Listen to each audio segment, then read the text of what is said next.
மனிதனால் கட்டப்பட்ட கோவில்களில் அவர் வாசம் பண்ணுகிறது இல்லை. அப்ப அவர் நமக்குள்ள வாசம் பண்ண விரும்புகிறவரா இருக்கிறார்.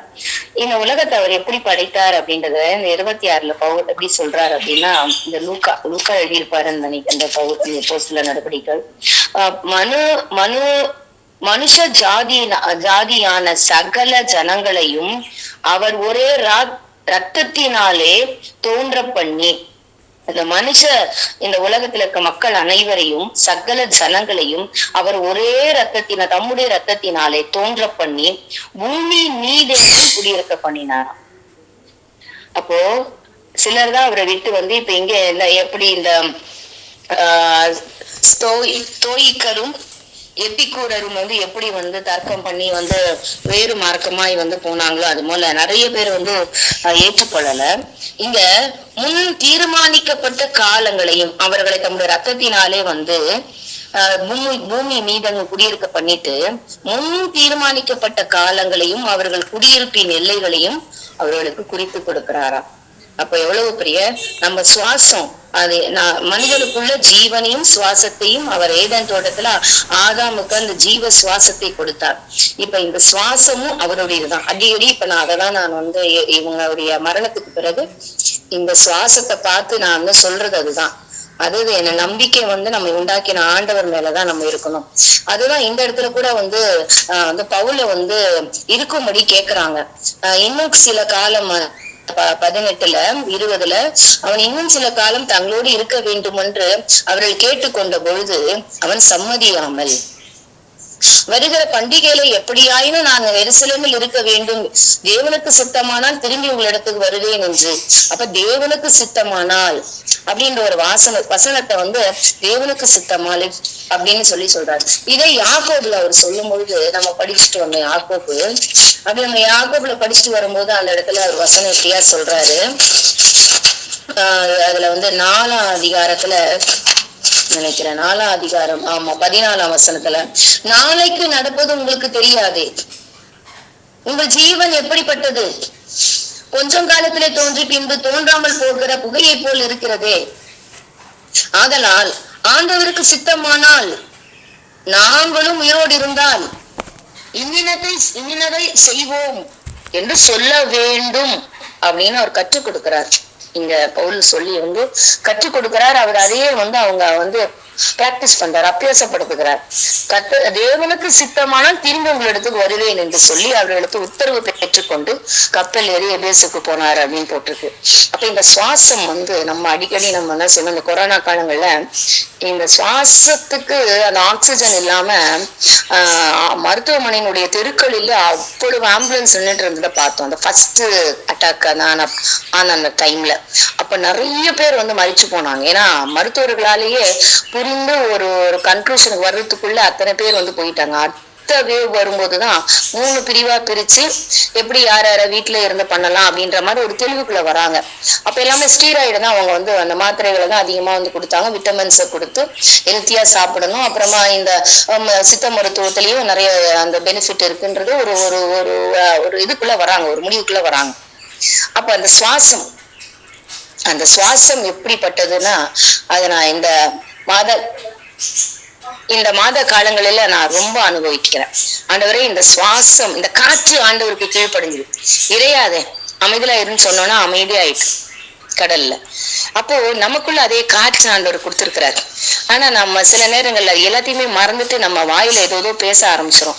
அடிக்கடிக்கு நானே பக்குவப்படுத்திக்கிறதுக்கு இப்போ சமீப காலங்களால நாவை பத்தியும் இந்த பொறுமையை பத்தியுமே நான் திரும்ப எனக்கு வசனங்கள் வந்துட்டு இருக்கிறதுனால, அப்ப நான் ஆண்டவரே இந்த சுவாசம் உம்மிடத்துல இருந்து எனக்கு வருகிறது, இந்த சுவாசம் உமக்கு கீழ்ப்படியக்கூடிய ஒன்று ஆண்டவரே, இதை நீங்க என்ன சொல்றீங்களோ அது அப்ப அந்த சுவாசம் கீழ்ப்படியக்கூடிய அந்த வல்லமை உம்மிடத்துல இருக்குதுப்பா. அப்ப நான் எப்படி நடந்து கொள்ளணும் அப்படின்னு சொல்லிட்டு இப்ப அடிக்கடிக்கு அதை அறிக்கையிட்டுட்டே இருக்கேன். அதே சமயத்துல அப்பதான் ஆண்டவர் மேல எனக்கு இன்னும் என்ன ஆகுதுன்னா அந்த விசுவாசம் வருது. நேற்று சாம்பல் பிரதர் ஒரு ஸ்டேட்டஸ் வச்சிருந்தாங்க. அந்த யூபின்னா அந்த ஒரு பிரதரோடையது அன்புனா என்ன அப்படின்னா, ஆண்டவர் மீது நம்ம எந்த அளவுக்கு விசுவாசம் வச்சிருக்கிறோம் அதுதான் அந்த அன்பை காட்டுது அப்படின்னு சொல்லிட்டு. அப்ப இப்பெல்லாம் ஊழியம் பண்றாங்க, உங்களுக்கு என்ன சஃபசிகேட்டட் எல்லாமே இருக்கு, நம்ம ஊழியம் பண்றோம்.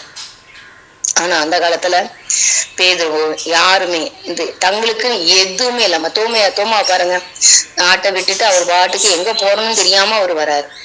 அவருக்கு அதாவது உங்களை உபத்திரப்படுத்துவாங்க, கஷ்டப்படுத்துவாங்க, எல்லாம் பண்ணுவாங்கன்னா பவுல அப்படிதான் அந்த உபத்திரத்தை எனக்காக பாடுபடணும்னு சொல்லிதான் பவுல தேர்ந்தெடுத்து கொண்டார். அந்த பாதையில தான் நீங்க வரணும்னே பவுல தேர்ந்தெடுத்தார். எனக்காக அவன் பாடுபடணும், ராஜாக்கள் முன்னாடி போய் நிக்கணும் அப்படின்னே தேர்ந்தெடுத்து கொண்டார். அப்போ ஒரு ஊழியக்காரர் ஒரு ஒரு சாட்சி சொல்லும் பொழுது, எதுனே இல்லாம ஆண்டவர் என்ன சொல்றாரோ அதை கேட்டுட்டுதான் நான் போவேன். அதுதான் ஊழியம், அதுதான் ஆண்டவர் மேல நான் வச்சிருக்க விசுவாசம், அதுதான் என்னுடைய ஆண்டவர் மேல நான் காட்டுற அன்பு அப்படின்னு சொல்லிட்டு. ஒரு நாள் ஆண்டவர் ஒரு வார்த்தைக்காக அவர் காத்துட்டு இருந்த போது அவர் என்ன பண்ணாரா, எனக்கு நீங்க இந்த பதில் சொல்லி ஆகணும், என்னன்னு நீங்க தெளிவுபடுத்திருங்க, என்னோட திருமணத்தை குறித்து நீங்க தெளிவுபடுத்திருங்க. எங்க வீட்டுல போனா அவங்க ஒரு பெரியவங்க, அவங்களுக்கு நான் கீழ்ப்படியணுமா வேண்டாமா, நான் என்ன பண்ணணும்னு எனக்கு தெளிவுபடுத்துங்க அப்படின்னு. அப்போ அவர் என்ன பண்ணாரா, மணல் கொதிக்குதான், நார்த்து சைட்ல மணல் கொதிச்சுட்டு வெயில் அவ்வளவு அடிக்குது. நேரம் போய் அப்படியே சட்டையை கழட்டு போய் படுத்துட்டாராம். படுத்த கொஞ்ச நேரத்துல அங்க மேகம் சூரியன் அப்படியே மறைச்சிருச்சான். உடனே அதை பார்த்து, நீ நகர்ந்து போ, நீ நகர்ந்து போ, நீ எனக்கும் அவருக்கும் உள்ளது, நீ போ, நகர்ந்து போ அப்படின்னு அதுக்கிட்ட பேசுறாராம். அப்ப திரும்பி நகர்ந்து போனா திரும்ப அந்த வெயில்ல அவர் படுக்கிறாரா, திரும்பவும் அந்த சூரியன் மறைக்கிற மாதிரி. அப்ப ஆண்டவருடைய சத்தத்தை கேட்கிறா, நீ எனக்காக தான், நீ தனித்து இருந்து எனக்கு ஊழியம் செய்யணும் அப்படின்ற ஒரு நேரடியான எனக்கு பேசுங்க அப்படின்னு சொல்லி அவர் அந்த பெற்றுக்கொண்டாராம். அதுக்கப்புறமா எங்க போவோம், எங்க இது பண்ணுன்றது அவருடைய சத்தத்தை கேட்டுட்டு அவரே போய் அப்படியே ஊழியம் செஞ்சாராம். சில நேரங்கள்ல சில காரியங்கள் பத்தி அந்த நார்த் பகுதியில பயங்கரமான, அதாவது டாக்டர் படிச்சு வெளிநாடு போயிட்டு அந்த மகளுக்கு திருமணம் பண்ண வரும்போது அவங்களுடைய தொழில் என்ன, அந்த மக்கள் படுகிற பாடு என்ன, அங்க இருக்க பெண்களுடைய கஷ்டம் என்ன, அவர்கள்ட்ட போய் பேசக்கூடிய ஆண்டவர் சொல்லும் போது அவங்களுடைய சூழ்நிலைகளை பத்தி பேசும்போது இது ஒவ்வொன்றும் ஆண்டவர் தனக்கு சொல்லி நடத்துறாரு. ஒரு இடத்துல போகும்போது, ஆனா ஊழியம் அப்படின்னா ஊழியம் பண்றவங்க எல்லாருமே எல்லா நேரமே பரிசுத்தமா இருக்கும்னு சொல்லி நம்ம எல்லாம் பரிசுத்தவான்களா? நம்ம இந்த வரைக்கும் ஏதாவது தப்பு பண்ணாம இருக்கிறோமா? நம்ம எல்லாமே கேள்வி கேட்டுக்கிட்டா, இல்ல ஆண்டவரே என்னையில குறை உண்டு, என்ன அறியாமல எங்க நான் குறை பண்ணியிருப்பேன் ஆண்டவரே, என்ன தினமும் என்ன பரிசுத்தம் ரத்தத்தினால கழுவுங்கன்னு சொல்லிட்டு நம்ம அது அவரை என்ன சொல்றாரு அப்படின்னா, நான் அந்த இடத்துல போயிட்டு அவங்களுக்கு ஊழியம் பண்ணிட்டு நான் திரும்ப நான் ஊருக்கு வந்துட்டேன். ஊருக்கு பழைய சிநேகிதம் வாடா படத்துக்கு போலான்னு கூப்பிடுறான். நானும் ஏதோ ஒரு மாதிரி டிப்ரெஷனா இருந்தேன், மனசு சரியில்லை, நான் போயிட்டேன் படத்துக்கு. போயிட்டு வரும்போது அந்த இடத்துல போலீஸ்காரங்க வராங்க, எங்க போயிட்டு வரீங்க மிரட்டுறாங்க. என்னடா இவனை செஞ்சிடலாமா, வெட்டிடலாமா அப்படின்ட்டு இவர் பேசுறாரா.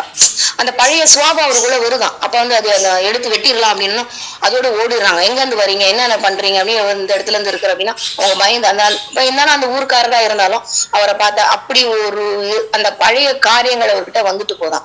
திரும்பவும் அவர் என்ன பண்றாரு, அவரு மத்த ஊழியங்கள் மத்த வியாபாரங்கள் செய்யறதுக்கு போறாராம். என்னென்ன வியாபாரங்களை மாத்தி சில்லறை வியாபாரங்கள் எல்லா வியாபாரங்களும் பண்ண ஆரம்பிக்கிறார். திரும்பவும் ஆண்டவரை ஊழியத்துக்கு கூப்பிடுறாங்க. ஏன்னா இப்ப முதல்ல அறியாதவரா இருந்தாரு. ஆனா இந்த வசனம் சொல்லுது, அதாவது ஆண்டவர் அறியாமை உள்ள காலங்களே தேவன் காணாதவர் போல இருந்தார். இப்ப அவர் அறிந்து கொண்டார். அறிந்து கொண்ட பிறகு திரும்ப இந்த மாதிரி போன பிறகு போயிட்டு வியாபாரம் பண்றாராம். ஒரு பர்ஃபி பேக்கெட் கூட யாரும் வாங்கல. ஐயோ ஆண்டவர் நம்ம கூப்பிடுறாரு, இதுக்கு மேல அடிச்சு போட்டுருவாருன்னு திருப்பி விட்டுட்டு போனாராம். அவ்வளவு வல்லமை அவர். ஆனாலும் ஆண்டவர் ஒன்னே மட்டும் அவருக்கு செஞ்சாரா, என்னன்னா அவர்கிட்ட இருந்து அந்த வல்லமையை ஆண்டவர் கொடுக்கல, எடுக்கவே இல்லையா. அவர் போய் நின்னாருன்னா சில பிசாசுகள் எவ்வளோ போராட்டு பண்ணிட்டு நிக்குமா. ஆனா இவரு போனா அப்படியே பட்டுன்னு விழுந்துட்டு போயிடும். அப்படி ஒரு வரத்தை கடவுள் அவருக்கு கொடுத்து ஊழியத்துக்காகவே அவரை தேர்ந்தெடுத்துட்டு இருந்தாருன்னு அவரு சொன்ன சாட்சி எனக்கு ரொம்ப பயனுள்ளதா இருந்தது. அதுதான் ஊழியம். ஆண்டவர் அதுதான் அவர்கிட்ட என்ன இருந்ததுதான் அந்த தாழ்மை. நான் பரிசுத்தவான் கிடையாது, ஆண்டவரால் நான் பரிசுத்தமாக்கப்பட்டு இருக்கிறேன். திரும்பி நான் விழுறேன். நான் முடிவு நேரத்துல ஆண்டவரே நான் என் உயிர் போகும்போது உங்ககிட்டதான் வந்துடணும். இந்த பாவ உலகத்துல நான் இருந்தாலும் நான் பாவ கரைப்படாம நான் வாழணும். பன்றியானது திரும்ப கழுவி வச்சாலும் திரும்பி போயிடும், அது அதோட சுவாபம் அது. ஆனா ஆண்டவருக்குள்ள நம்ம வந்த பிறகு பின்மாற்றம் அடைய மாட்டோம். ஆனால் இவன் எப்படிப்பட்டவன் அப்படின்னா, அவன் வகை தேடி சுற்றி திரிகிறவனாய் இருக்கிறான். அப்போ ஆபிரகாம் கிட்ட கூட ஆபிரகாம் என்ன பண்றாரு அப்படின்னா, தன் மனைவியை வந்து சகோதரின்னு சொல்லிட்டு தன்னுடைய உயிருக்காக அப்படி சொல்றாரு. ஆனாலும் உண்மையாக பார்த்தா சொந்த முறையில அவள் சகோதரியாதான் வராரு அப்படின்றது அது அபிமெலேக்கு கிட்ட சொல்றாரு. ஆனா நான் அபிமெலேக்குக்காக ஆபிரகாம் என்ன பண்றாரு, விண்ணப்பம் செய்கிறார். அதனால அபிமெலேக்குடைய சந்ததியே ஆண்டவர் என்ன பண்றாருன்னா, கர்ப்பத்தை வந்து அவங்க வேலைக்காரன் முதற்கொண்டு கர்ப்பத்தை அடைச்சு வைக்கிறார். ஆபிரகாமுக்கு குழந்தை இல்ல, ஆனால் ஆபிரகாம் அவர்களுக்காக விண்ணப்பம் பண்ணுகிறார். அதுதான் வந்து ஆண்டவர் வந்து மேல இருக்க கொண்டிருக்க அன்பும், அதுதான் ஆண்டவர் மேல நம்ம கொண்டு இருக்கிற விசுவாசம். என்னடா உனக்கே எதுவும் இல்லை, நீ என்ன எனக்கிட்ட வந்து எங்களுக்காக கை தூக்கி ஜெபம் பண்றியான்னு உலக மக்கள் கேட்பாங்க.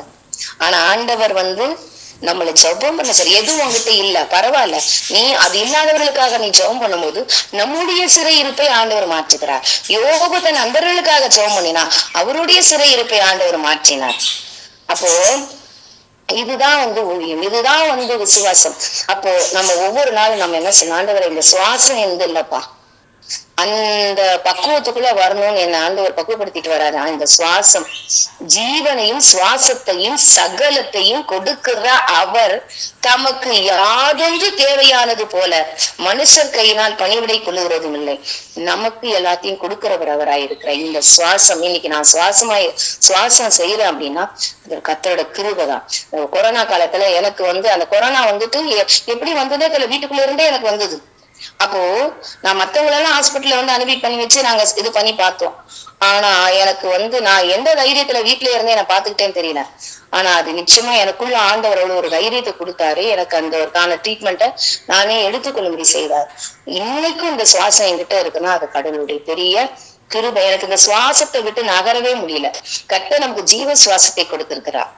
அந்த காற்று அவருக்கு கீழ்ப்படிஞ்சது. அப்போ நாம நம்ம தைரியமா ஓடும், பயப்படவே கூடாது.